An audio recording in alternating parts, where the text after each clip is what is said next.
செண்பக அரங்கினில் வாழ்பவளே, எங்கள் செம்மொழி தமிழே, செந்தமிழே. கண்மணி செண்பகம் பெயரில் அமைந்த இக்காவிய அரங்கினை காப்பவளே, மண்ணிடை மூத்த மொழி நீயே, மாண்புகள் நிறைந்தாயம் தாயே.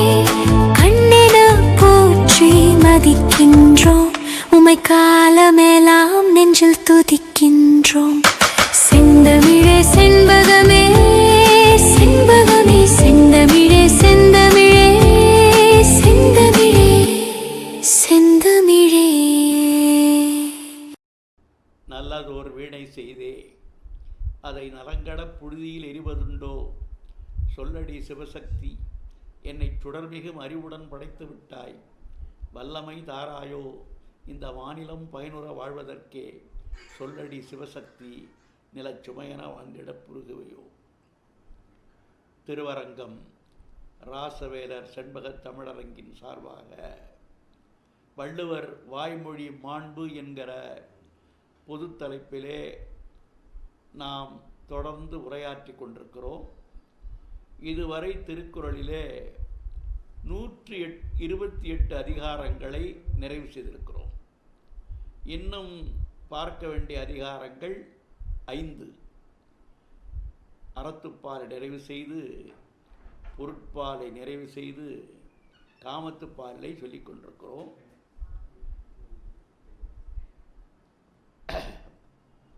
அரங்கின் நிறுவனர் ராசவேலு செண்பகவல்லி அவர்களை வணங்கி, அரங்கின் பொறுப்பாளர் ராச இளங்கோவன் அவர்களையும், இந்த காணொலியை பதிவு செய்கின்ற செல்வன் நிரஞ்சனையும் வாழ்த்தி நாம் உரையை தொடங்குகிறோம்.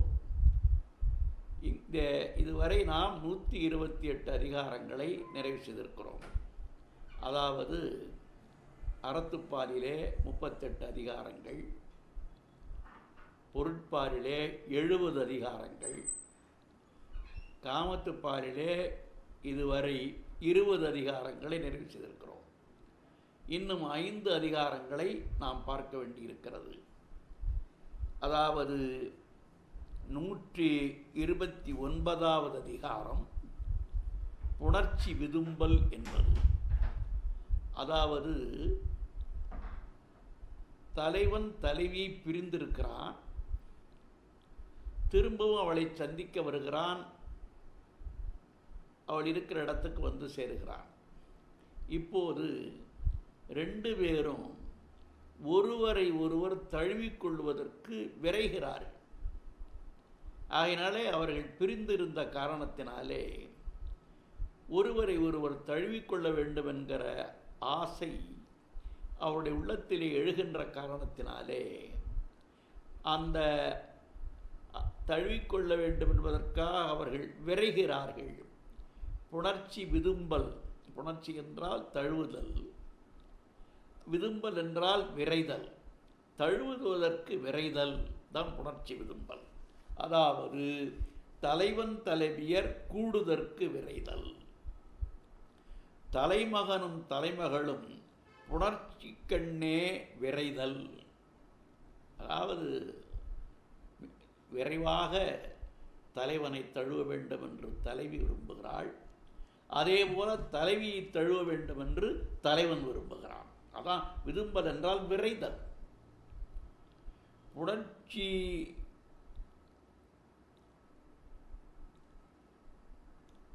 பிரிந்து கூடிய தலைமகனும் தலைமகளும் புணர்தல் வேண்டி ஒருவரின் ஒருவர் முந்து முந்து விரைதல் என்பார் மணக்குடவர். ஆகையினால இங்கே பிரித்திருக்கிற தலைவனும் தலைவியும் திரும்பவும் கூடி மகிழ வேண்டும், தழுவி இன்புற வேண்டும் என்கிற நோக்கத்தோடு அவர்கள் அதில் விரைவு காட்டுகிறார்கள். அதுதான் இந்த புணர்ச்சி விதும்பல் என்பது.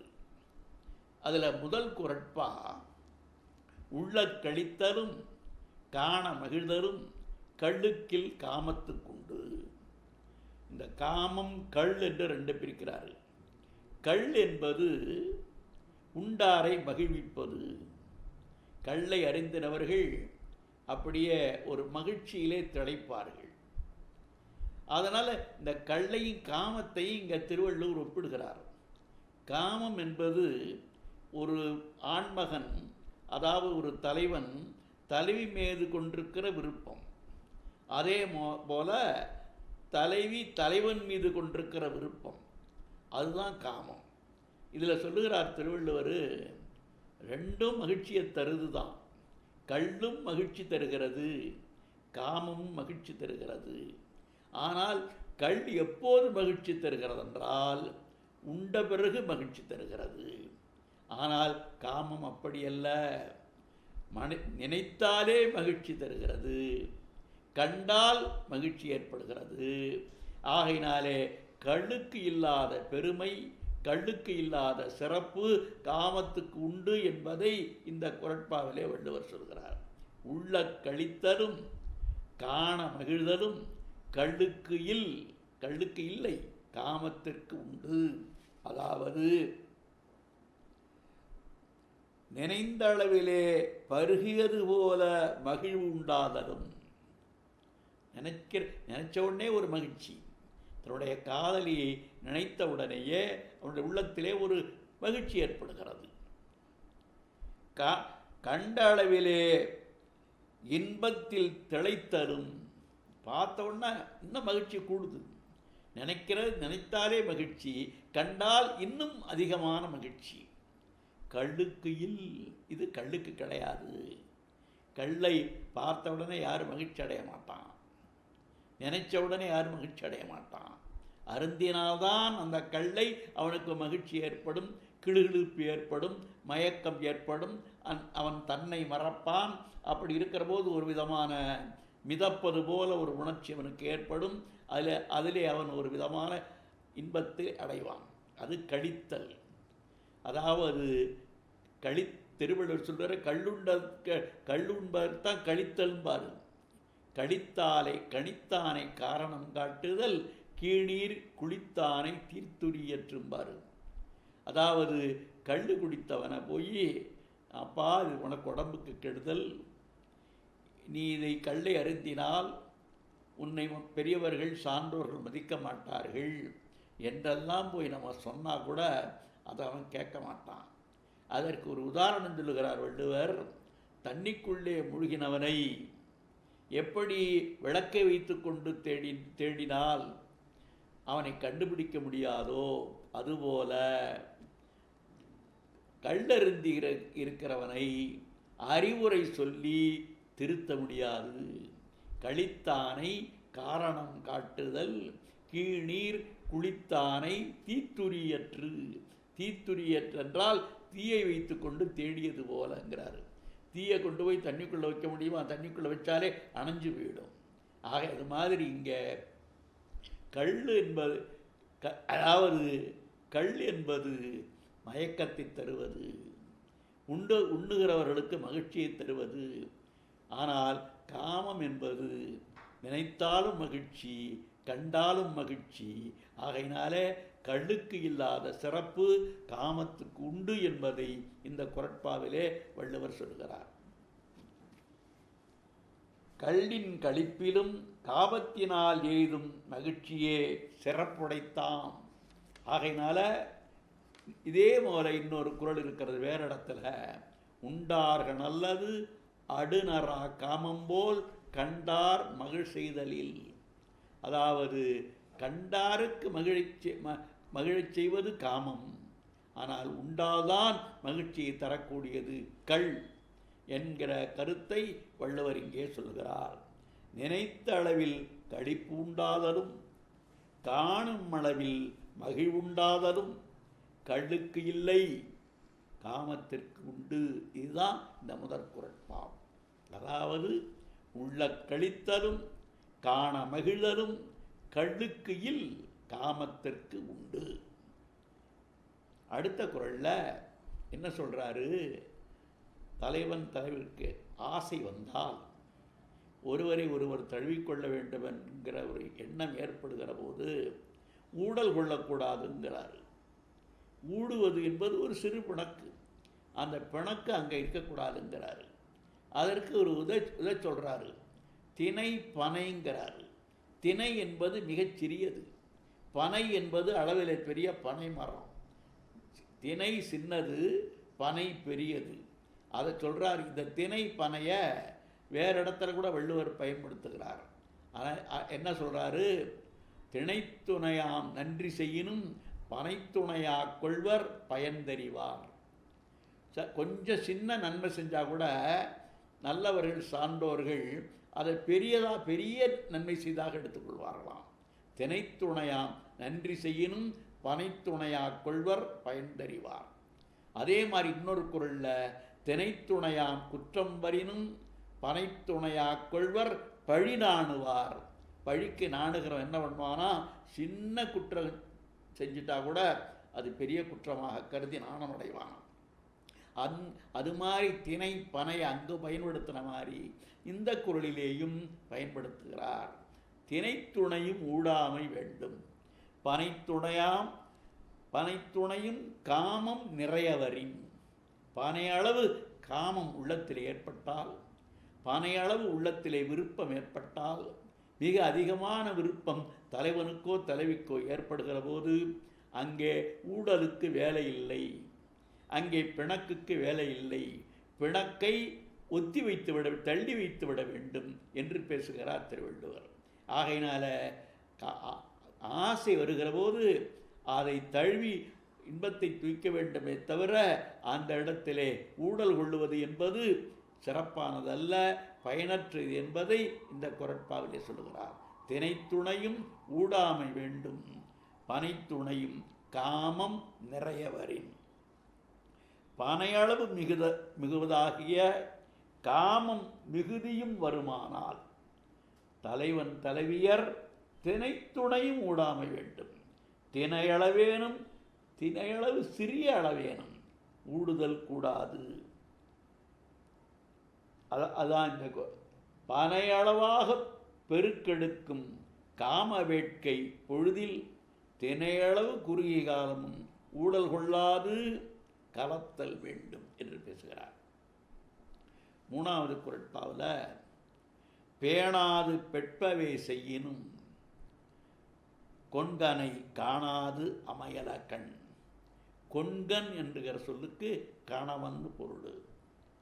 அதாவது தலைவன் அல்லது கணவன் நமக்கு விருப்பமில்லாதை செய்கிறான். அப்படி விருப்பமில்லாதை செய்தாலும் கூட அவனை உண்மையான அன்புடைய தலைவி வெறுத்து ஒதுக்கிவிட மாட்டாள். அவன் எதை செய்தாலும் அவன் மேலே இருக்கிற பற்று, பாசம், அன்பு அவளுக்கு குறையாது.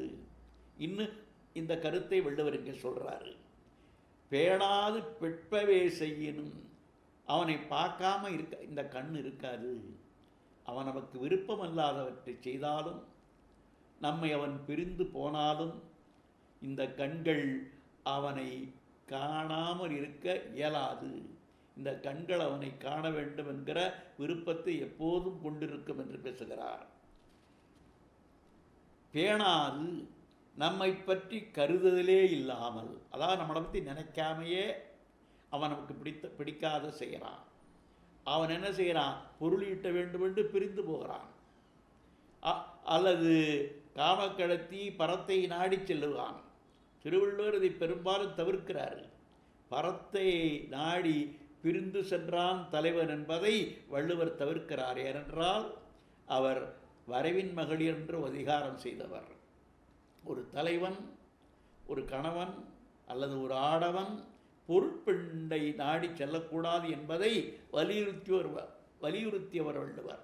ஆகையினால ஒரு இடத்துல கூட அவர் பிரிவை பற்றி பேசுகிற போது இந்த பரத்தையிற் பிரிவை அவர் குறிப்பிடவில்லை. ஆகையினால என்ன சொல்கிறார்? பிரிகிறான். எதற்கு பிரிகிறான்? அதாவது நாடு காவல் பொருட்டு பிரிவான், மன்னன் போருக்கு அழைத்தால் பிரிவான், கல்வி கற்பதற்காக பிரிவான், பொருளீட்டுவதற்காக பிரிவான். அதனால் பிரிவு ஏற்படும். அப்படி தலைவி விரும்பாவிட்டாலும் கூட அவன் பிரிந்து போகிறான் என்றால், அப்படி இருந்தாலும் கூட அவனை பார்க்காமல் இருக்க முடியவில்லை என்று தன்னுடைய தோழியினிடத்திலே தலைவி சொல்கிறாள். அவர் என்னதான் தப்பு பண்ணாலும் அவரை பார்க்காம இருக்க முடியலை, என் கண்ணு அவரை எப்போதும் நாடிக்கொண்டே இருக்கிறது என்று பேசுவதாக இந்த குறள் அமைந்திருக்கிறது.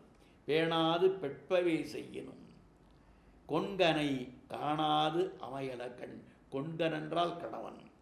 அதாவது பெட்பவே செய்யணும் என்றால் தாம் விரும்பியது போல் செயல்படுவாராயினும், அவர் தான் இஷ்டத்துக்கு நடக்கிறார்னு சொல்கிறான். அவர் தன்னுடைய விருப்பத்துக்கு ஏற்றாற்போல் அவர் நடந்து கொண்டார் என்றாலும் கூட கொண்ட காதற் கணவனை காணாது இருக்க முடியாமல் கண்கள் தவிக்கின்றன. அந்த மாதிரி அந்த கண்கள் அவனை காட்டு அவனை காண வேண்டும் என்கிற வேட்கை அந்த கண்களுக்கு மிகுதியாக இருக்கிறது என்பதை சொல்லுகிறார். தலைவர் நம் விருப்பப்படி நடந்து கொள்ளாமல் தாம் விரும்புமாறு நடந்து கொண்டார் என்றாலும் அவரை காணாமல் இருக்க எம் கண்கள் இசைவதில்லை. என் கண்கள் காணாமல் இருக்க இயலாது. காதலர் நல்கார் நயவாராயினும் பலகார் காண்டலும் உள்ளத்துக்கினிதே. அவரிடத்திலே அன்புடையவர் இல்லை, அவர் எனக்கு அருள் செய்யவில்லை. அப்படி என்றாலும் கூட அவரை காணுகிற போதுதான் எனக்கு மகிழ்ச்சி ஏற்படுகிறது, மனதுக்கு மகிழ்ச்சி ஏற்படுகிறது என்று ஒரு குறுந்தொகை தலைவி பேசுவதாக அமைந்திருக்கிற குறுந்தொகை வரிகள் இவைகள். 4வது குறட்பா. ஒரு தலைவி தோழி நடத்தில் சொல்கிறா, தலைவர் ரொம்ப நாள் பிரிஞ்சு போயிட்டாரு, அவர் வரட்டும், நான் ஊடல் கொள்வேன், நான் அவரிடத்திலே பேச மாட்டேன், பிணங்கிக் கொள்வேன் என்றெல்லாம் நினச்சிருந்தேன் தோழி. ஆனால் என்னாச்சு, அது மறந்து போச்சு. அவரை பார்த்தோன்னே, அவரை பார்த்த உடனே அவரை கூட வேண்டும், அவரை தழுவ வேண்டும் என்கிற எண்ணம்தான் என் மனசில் வந்தது என்று தன்னுடைய தோழி நடத்தே. அந்த அளவுக்கு அவளுடைய விருப்பம், அவளுடைய காதல், அவள் தலைவன் பால் கொண்டிருக்கிற அன்பு மிகுதியாக இருக்கிறது என்பதை தலைவி தன்னுடைய தோழிக்கு உணர்த்துகிறாள். ஊடற்கண் சென்றேன் மண் தோழி, நான் ஊடுவதற்காக போனேன், நான் பிணங்கிக் கொள்ள வேண்டும், என்னுடைய பிணக்கை வெளிப்படுத்த வேண்டும் என்று நினைத்து கொண்டிருந்தேன். ஆனால் அவரை பார்த்தோன்னே அது மறந்து போச்சு. அவரை கூடுவதற்கு என்னுடைய மனம் விளைந்து விட்டது. ஆகையினாலே அவரை நான் எல்லாத்தையும் மறந்து அவரை நான் தழுவிக்கொண்டேன் என்று பேசுகிறாள். தோழியே, ஊடற்கண் சென்றேன் மண் கூடமாட்டேன், ஊடலே புரிவேன் என்று சென்றேன். ஆனால் அந்த உறுதி போய் மறந்து என்னுடைய மனம் கூடற்பொருட்டாக தலைவனை நெருங்கி சென்று விட்டது. முதல்ல நினைச்சேன் ஊட வேண்டும், அவரிடத்தில் பேசக்கூடாது, பிணக்கை வெளிப்படுத்த வேண்டும் நான் நினச்சிட்டு இருந்தேன். ஆனால் அதை மறந்து கூடற்கண் சென்றது நெஞ்சு என்று பேசுகிறார். அடுத்த குறட்பா நல்ல எல்லாரும் சொல்லுகிற குறட்பா. எழுதுங்கால் கோல்கானா கண்ணே போல் கொண்கண் பழிகானேன் கண்டவிடத்து. அதாவது இங்கே ஒரு குச்சி, அதாவது கண்ணுக்கு மைதீட்டுகின்ற ஒரு குச்சியை வச்சு மண்டிட்டுவாங்க. அந்த குச்சியால் வச்சு மைதீட்டுகிற போது, புருவத்துக்கு மைதீட்டுகிற போது அந்த குச்சி தெரியாது. அந்த கண்ணுக்கு பக்கத்தில் தான் குச்சி இருக்குது. ஆனால் அந்த மைதீட்டுகிற போது அந்த குச்சி, அந்த மைதீட்டுகிற கோல் கண்ணுக்கு புலப்படாது, கண்ணுக்கு தெரியாது. அது மாதிரி என்னுடைய தலைவனை பார்த்தவுடனே அவரிடத்தில் இருக்கிற குறை என் கண்ணுக்கு தெரியாது. அவருடைய அந்த குறையை நான் மறந்து விடுவேன். எப்படி கண்ணுக்கு பக்கத்திலே இருக்கிற குச்சியை கண் காணாமல் போகிறதோ, கண் காண்பதில்லையோ, அது மாதிரி என்னுடைய கணவனிடத்தில் இருக்கிற குறைபாட்டை அவர் அருகிலே இருக்கிற போது என்னாலே காண முடிவதில்லை என்று சொல்கிறார். எழுதுங்கால் கோல் காணா கண்ணே போல். கோல் என்பது மைதீட்டுகிற அந்த குச்சி. கொண்கண் பழிகாணேன், அந்த தலைவனுடைய குற்றத்தை காண மாட்டேன்.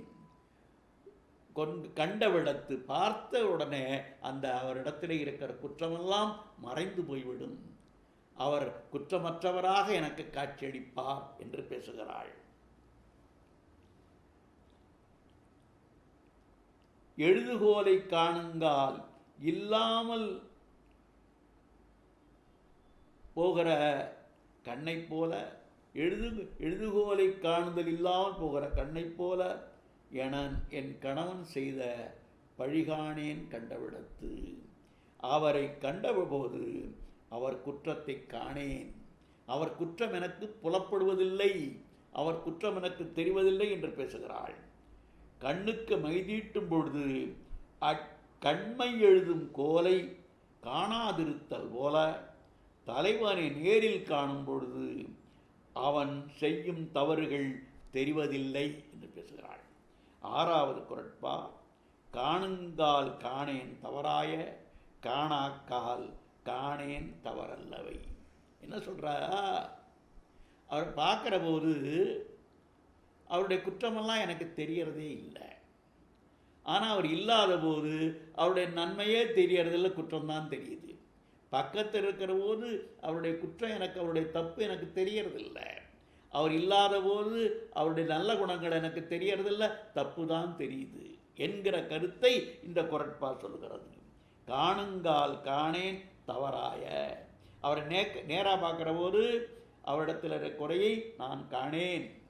காணாக்கால் காணேன் தவறல்லவே, பார்க்காத போது அவர் செய்கிற குணங்களை நான் பார்க்க மாட்டேன், அவருடைய குற்றம்தான் எனக்கு தெரியுது. தூரத்திலே இருக்கிற போது அவர் குற்றமே எனக்கு புலப்படுகிறது. அருகிலே வந்துவிட்டால் அவருடைய தவறுகளெல்லாம் மறைந்து போகின்றன என்கிற கருத்தை சொல்கிறார். கணவனை நேரே காணும் பொழுது காணேன் தவறாய, அவர் செய்த தவறுகளை காண மாட்டேன். காணாக்கால் காணாத பொழுது காணேன் தவறல்லவை, அவரிடம் உள்ள நல்லவற்றை நான் காணேன். தலைவனை காணாத பொழுதில் குற்றமே தோன்றுகிறது. கண்டுவிட்டால் குற்றமெல்லாம் தோன்றாமல் மறைந்து ஒழிந்து போகின்றது என்று பேசுகிறாள். மானார் கடந்த மரவெம்போர் மாறனை, ஒரு முத்தொள்ளாயிர பாடல். மானார் கடந்த மரவெம்போர் மாறனை காணாக்கால் 1000மும் சொல்லுவேன். அவரை பார்க்காத போது அவர் மேலே 1000 குத்தம் சொல்லுவேன். கண்டக்கால் பூணாகம் தாவென்று புல்லப் பெறுவேனோ நானேன். நானோடு உணன் பிறந்த நானோடு பிறந்தவன் தான். அந்த நாணமெல்லாம் எங்கே போச்சுன்னே தெரியாது. அவரை பார்த்தவுடனே அவருடைய குற்றமெல்லாம் மறைந்து போய் அவரை நான் தழுவ முற்படுவேன் என்று முத்தொள்ளாயிர தலைவி பேசுகிறாள். யான் தலைவனை நேரில் காணும்போது அவன் செய்த குற்றத்தை கருத மாட்டேன். நேரில் காணாத போதோ குற்றத்தையன்றி வேறெதையும் எண்ண மாட்டேன் என்று பேசுகிறார். அடுத்ததில் உய்தல் அறிந்து புனல் பாய்பவரே போல். உய்த்தல் அறிந்து, தண்ணி வேகமாக ஓடுது, அதில் போய் என்ன பண்ணுறான், ஒருத்தன் பாய்கிறான் அந்த தண்ணியில். அவனுக்கு தெரியும் அந்த தண்ணி அவனை இழுத்துட்டு போயிடும்ட்டு, அதை பற்றி கவலைப்படாமல் அந்த தண்ணியில் பாய்கிறான். அது மாதிரி நான் அவரை பார்த்த உடனே எல்லாத்தையும் மறந்து அவரை தழுவதற்கு நான் முற்படுவேன் என்று பேசுகிறாள். தம்மை இழுத்து கொண்டு போகும் என்பதை அறிந்து புனல் பாய்பவரை போல், பெருகிய வெள்ளத்தில் பாய்பவரை போல், பொய்த்தல் அறிந்து புலந்தியன் பொய்யாக பிணக்கம் கொண்டு இடர்படுவது எதற்கு என்று பேசுகிறாள். தம்மை இழுத்து கொண்டு போய்விடும் என்பதை அறிந்து வெள்ளத்துள் பாய்ந்து கெடுபவரை போல் பிரிவு துன்பத்தை தரும் என்பதை அறிந்து கொண்டு பொய்யாக ஊடுவது ஏன், அதை அவரோடு நான் கலந்து இன்புறுவேன் என்று பேசுகிறார். இழித்தக்க இன்னா செய்யினும் கழித்தார்க்கு கள்ளற்றே கள்வனின் மார்பு. தலைவனை பார்த்து சொல்கிறா, நீ எனக்கு பல கொடுமையை செஞ்சா கூட, ஆனால் எப்படி கண்டு கழிப்பவர்க்கு அந்த மது இன்பத்தை தருகிறதோ அதுபோல உன்னுடைய மார்பு எனக்கு இன்பத்தை தருகிறது என்று பேசுகிறார். என் தலைவனை போது நேராக பேசுகிற மாதிரி பேசுகிறாள். என் உள்ளம் கவர்ந்த கள்வனே, உன் மார்பு இழித்தக்க இன்னாசையின் இழிவுறத்தக்க கொடுமை நீ செய்தாலும் கழித்தார்க்கு கள்ளற்றே. அதாவது கள்ளு குடித்தவன் அந்த கள்ளினாலே வருகிற தீமை இருந்தால் கூட அதை பற்றி பொருட்படுத்தாமல் அந்த கள்ளை விரும்புவது போல நீ எனக்கு செய்கின்ற தீமைகளையெல்லாம் நான் பொருட்படுத்தாமல் உன்னையே விரும்புகிறேன் என்று பேசுகிறாள். மகிழ்ந்ததன் தலையும் நரவுண்டாங்கு விழைந்ததன் தலையும் நீ வெய்துற்றமை என்பது குறுந்தொகை பாடல். மலரினும் மெல்லிது காமம், சிலர் அதன் செவ்வி தலைப்படுவார். திருவள்ளுவருடைய குரட்பாக்களிலே மிக உயர்ந்த குரல் இந்த குரல். அதாவது காமம் என்பது மலரை விட மென்மையானது. அதை நேரமறிந்து பொழுதறிந்து மன உணர்வறிந்து துய்ப்பவர்கள் மிகச்சிலர் என்று பேசுகிறார் வள்ளுவர். அந்த காமத்தை அவ்வளவு அதை அவருடைய வெண்மையை சொல்லுகிற போது மலரினும் மெல்லிது என்று பேசுகிறார். அதாவது என்ன சொல்கிறார், அதன் மெய்மை உணர்ந்து அதன் தகவுக்கு தக பயன் கொண்டு மகிழ்பவர் மிகச்சிலர் என்று பேசுகிறார். காமம் என்பது மெல்லிய மலரினும் மெல்லியது. அதன் சரியான பக்குவம் அறிந்து பயன்கொள்பவர் மிகச்சிலரே. அடுத்த குரட்பா, கண்ணின் துணித்தே கலங்கினாள் புல்லுதல் எண்ணினும் தான் விதுப்புற்று. ஊடல் கொண்டிருந்தவள் இப்போ என்ன பண்ணுறா, தலைவன் வந்து விட்டான், இப்போது கலங்குகிறாள். அந்த கலக்கம் என்னன்னா, அவனை தழுவி இன்புற வேண்டும் என்று அவள் நினைக்கிறா. ஆகையினாலே அவளுடைய உள்ளத்திலே இருக்கிற கலக்கம் கண்ணீர் துளியாக வெளிப்படுகிறது என்று பேசுகிறார். கண்ணின் துணித்தே தலைவி கண்ணால் வேட்கை காட்டாவதாளாய் தடுமாற்றத்தோடு இருந்தாள். அவள் என்னை தழுவதின் எண்ணினும் தான் விதுப்புற்று. என்னை தழுவதிலே என்னை விட அவள் அதிக வேகம் காட்டினாள் என்பதை பேசுகிறாள். கண்ணால் பிணக்கம் காட்டிய தலைவி தடுமாறினாள். ஆனால் தழுவலில் எண்ணினும் விரைவுற்று இன்பம் செய்தாள். ஆகையினால 129வது அதிகாரம், அதாவது புணர்ச்சி விதும்பல் என்கிற அதிகாரத்தை நிறைவு செய்திருக்கிறோம். அடுத்த அதிகாரம் 130வது அதிகாரம், நெஞ்சோடு புலத்தல். அதாவது தன்னுடைய மனசை நெஞ்சு எல்லாருக்கும் மனசு உண்டு. இந்த தலைவி என்ன பண்ணுறா, தன்னுடைய மனத்தின் மீது நெஞ்சின் மீது கோபம் கொள்கிறான். மனசே நீ இப்படி இருக்கியே, அவர் உன்னை விரும்பாமல் இருக்காரே, அவர் பின்னே நீ போறியே, நீ எனக்குரிய பொருளாக இருந்தும் கூட அவரை விரும்புகிறாயே, எனக்கு நீ துணையாக இல்லையே என்று ஒரு தலைவி புலம்புவதாக, தன்னுடைய வருத்தத்தை புலம்பலை வெளிப்படுத்துவதாக இந்த குரட்பாக்கள் அமைந்திருக்கின்றன. தலைவன் தலைவியர் அவரவர் மனத்தோடு பிணங்குதல் காரணம் உண்டாய வழியும் புலக்க கருதாது புணர்ச்சி விரும்புகின்ற நெஞ்சுடனே தலைமகள் புலத்தலும் தலைமகன் புலத்தலுமாம். தலைவி தன் நெஞ்சத்தை வெறுத்து கூறுவதே நெஞ்சோடு புலத்தலாம். தான் நெஞ்சே மேலே குற்றம் சொல்றான். அவர் நெஞ்சு அவர் காதல் கண்டும் எவன் நெஞ்சே நீ எமக்கு ஆகாதது. என்ன சொல்றா, அவர் மனசு அவரை விரும்புது, ஆனால் நீ என்ன பண்ற, என்னை விரும்புவதற்கு பதிலாக அவரை விரும்புகிறாயே என்று தன்னுடைய நெஞ்சை குற்றம் சொல்றான். எம் தலைவரின் நெஞ்சு அவர்க்கே உரிமைப்பட்டதாக நீ நேராக கண்டறிந்த பின்னரும் அவர் மனசு அவர்கிட்ட இருக்கு. அப்படி இருந்தும் கூட எதற்காக என் நெஞ்சமே எமக்கு ஆகாதது, என் மனசே நீ எமக்கு உரிமைப்பட்டதாக இல்லாமல் இருப்பது, நீ எனக்கெல்லாம் உரிமையுடைய, என் மனசு என்கிட்ட இருக்கணும், ஆனால் அவரை நாடி செல்கிறாயே என்று தன்னுடைய நெஞ்சை, தன்னுடைய மனதை குறை கூறுகிறாள் இந்த தலைவி. நெஞ்சே, தலைவரின் நெஞ்சம் அவர்க்காக அமைந்திருப்பதை கண்டாவது நீ எமக்காக இருத்தல் கூடாதா? எமக்காக இராதது ஏன்? அவர் பக்கமாக இருப்பது எதற்காக? நீ அவனை நாடி செல்கிறாயே, என்னிடத்திலே இருந்து கொண்டு அவனை நாடி செல்கிறாயே, இது உனக்கு அழகா என்று தன்னுடைய மனதை பார்த்து கேட்பது மாதிரி கேட்கிறாள் இந்த தலைவி. உறாதவர் கண்ட கண்ணும் அவரை செராரென சேரி என் நெஞ்சு. உறாதவர் கண்ட கண்ணும்னா நம்மோடு நெருங்கி பொருந்தி இருக்க அவர் இல்லை என்பதை நீ அறிந்தும் கூட அவரை செரார் என, அவர் நம்மை வெறுக்க மாட்டார் என்று எண்ணிக்கொண்டு அவரை அடைவதற்காக செல்லுகின்ற என் நெஞ்சமே, உன் செயல் அறிவற்ற செயல். என்ன மனசு சொல்றா? அவர் பொருந்தலேன்னு தெரிஞ்சு, ஆனால் நீ என்ன நினைக்கிற? அவர் உன்னை வெறுக்க மாட்டார் என்று நினைத்து கொண்டு மீண்டும் மீண்டும் அவரே நினைக்கிறாயே, இது உனக்கு இது உன்னுடைய அறியாமை அல்லவா காட்டுகிறது என்று தன்னுடைய நெஞ்சை பழித்து பேசுகிறாள் இந்த தலைவி.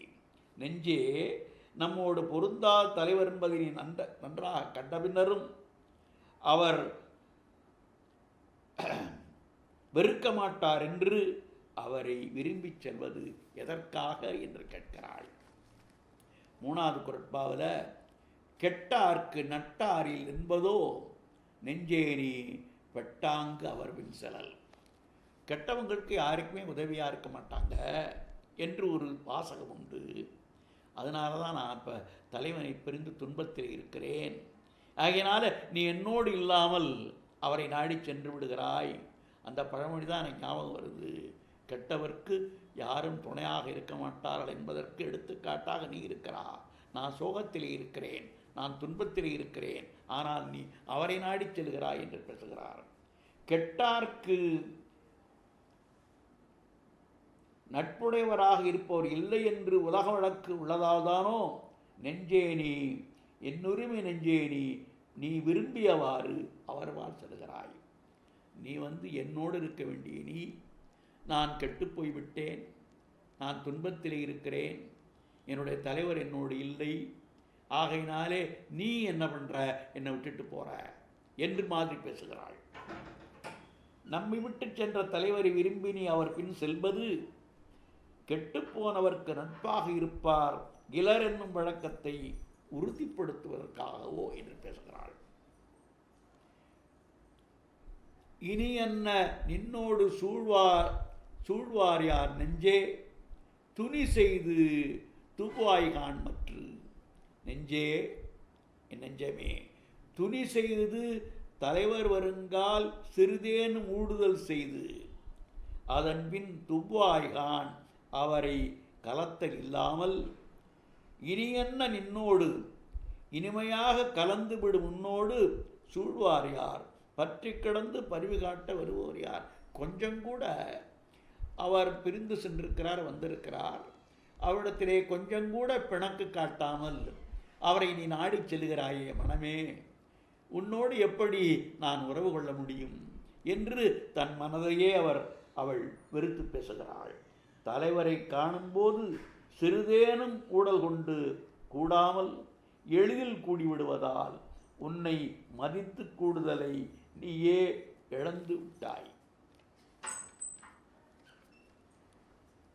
பெறாமை அஞ்சும் பெரின் பிரிவு அஞ்சும் உரா இடும்பைத்த நெஞ்சிய மனசை சொல்கிறா. இந்த என் மனசே, அவர் பிரிஞ்சு போயிருக்கிறான்னா ஐயோ காணாமே வரலேன்னு அதை பற்றியே கவலைப்படுவாய், அதற்கு அச்சப்படுவாய். அவர் எங்கே இருக்கிறாரோ, அவர் என்ன பாடுபடுகிறாரோ, அவர் ஒழுங்காக உண்டாரோ உறங்கினாரோ என்றெல்லாம் உன்னுடைய மனம் அவருக்காக கவலைப்படும். ஆனால் வந்த பிறகு என்ன பண்ணுற, ஐயோ நம்மோடு இருக்கிறாரே, எப்போது பிரிந்து போவாரோ என்று கவலைப்படுவாய்.